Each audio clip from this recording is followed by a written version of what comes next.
Hello everybody, it's Maikito. I hope everybody's having a good day and had a good night yesterday. Obviously I'm wearing the robe. I'll go over the picks later on in the video. I actually still have one that hasn't played yet, but there is still a pretty good slate tomorrow. Bigger games. They have them all, pretty much all the props are stuff like that. So as always, I'm not going to force anything because like I mentioned yesterday, it's international break. A lot of players that are either injured or not being called up because of the issue that they're having there. So players are playing a little different than what they usually would.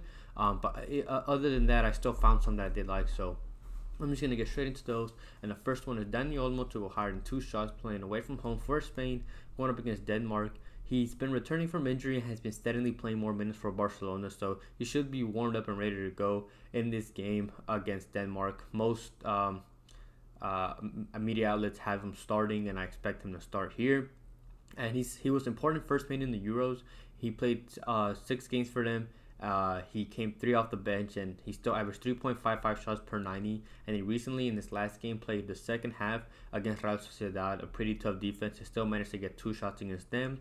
And Yamal is injured and is not projected to play for at least maybe around 2 weeks or so. So we expect Dani Olmo to play on the wing, which means he's going to be more of an attacking role and be more of a shooter than he usually does when he plays in the center of the pitch, because Pedri should be playing there.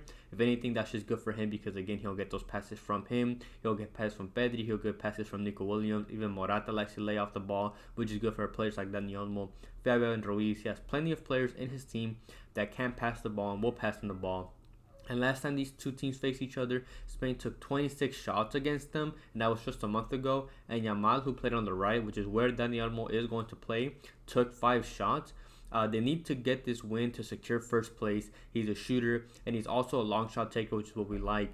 So far in the league, he's taken 9 from inside, 8 from outside, and he did the exact same thing in the Euros, taking 9 from inside and 8 from outside. He's a good dribbler as well, so he can find his own chances. As long as he gets the ball near or around the box, he will take those shots. So I think it's a good line for him. So I like Dani Olmo to go higher than 2 shots going up against Denmark. The second prop that I found that I like so far is Kobel to go lower than 3 saves, playing at home for Switzerland, going up against Serbia. I definitely expect this line to get bumped to 2.5. I just like this line because I do not think he will get 4. Switzerland are the ones in last place with 1 point, and they shouldn't be. They're a much better team than that. A draw for Serbia pretty much saves them from being last place. So I expect a lot of Switzerland possession and a lot of Switzerland attack, which just means less opportunities for Serbia to go out there and shoot.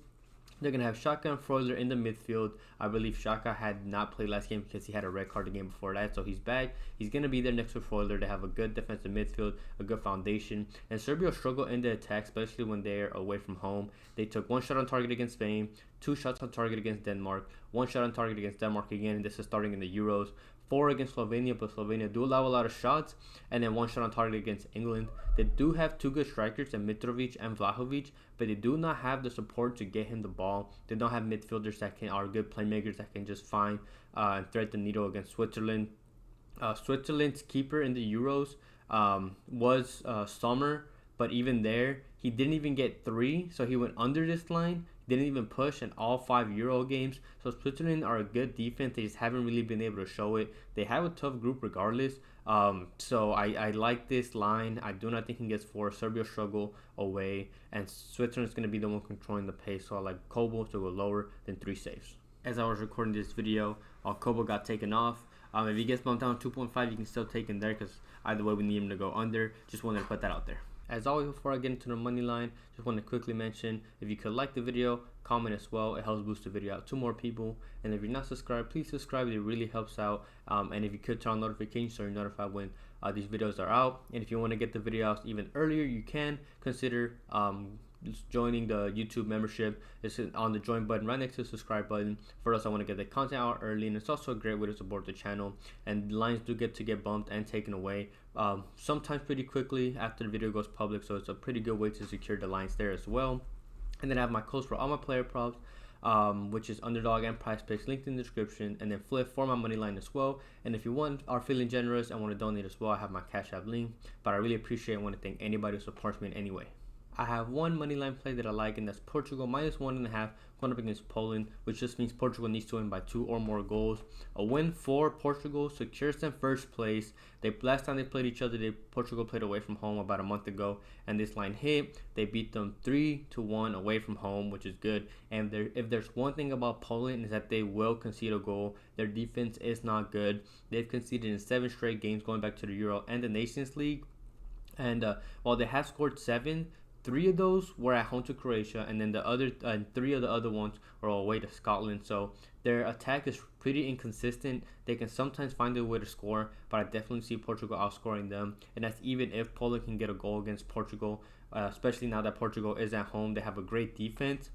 And then they have a great attack, a lot of attacking potential. Obviously, they have Cristiano Ronaldo still in pretty good form. They have Bruno, they have Bernardo Silva, they have Leao, they have Pedro Neto, who had a really good game last game. So they have a really good attack. They have a good attacking pace. They can attack and score from anywhere. And they need to win because of the goal difference.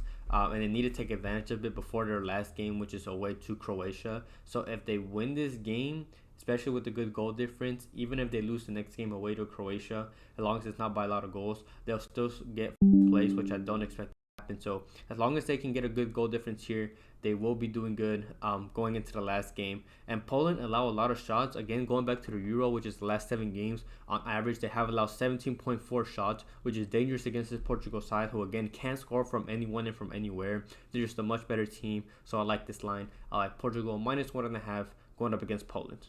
Thank you everybody for watching. Again, if you could like the video and comment, would really help out. Not that big of a video like last one, just because again, a lot of players out. You guys know, I already mentioned it, both videos and this video. If I have any other plays, it will be in the pinned comment about an hour to 30 minutes before the game starts, or maybe later tonight, who knows. Might not have any because I do have work early in the morning, so might not have any. If I do, again, I'll have them there. Quickly going over the picks so far. We did great when it came to the the player props. The 2 that were in the video, Lukaku, higher than 2 shots. That was a complete sweat. He ended with 2, so he pushed, which is still good enough for us. Olise, higher than 3 shots. He ended with 4. Got subbed out in the 70th minute mark, but still came through for us. And then we had an added play, Donnarumma, higher than 2.5 saves. He had 3 saves. Belgium had 3 on target. He saved all 3, so we swept the player props, hence 1 wearing the row, so we did good in those. And then we come to the money line. We had the one on YouTube, Argentina money line. As I'm making this video, and around this, when this video comes out to the public, the game would have maybe just started or something like that, so we're not sure how we did on that one. And then I had one added play when it came to money line, and I added Australia because Saudi Arabia's best player is injured, so I expected Australia to win, but unfortunately Saudi Arabia couldn't score because of their best attacker being out, but Australia couldn't score either, so unfortunately we missed that one. But we did great when it came to player props, and hopefully we can carry on the momentum with tomorrow's games, and hopefully Argentina could come through for us when it comes to the last video. But other than that, I hope everybody has a good night, a good day, and we can cash out tomorrow.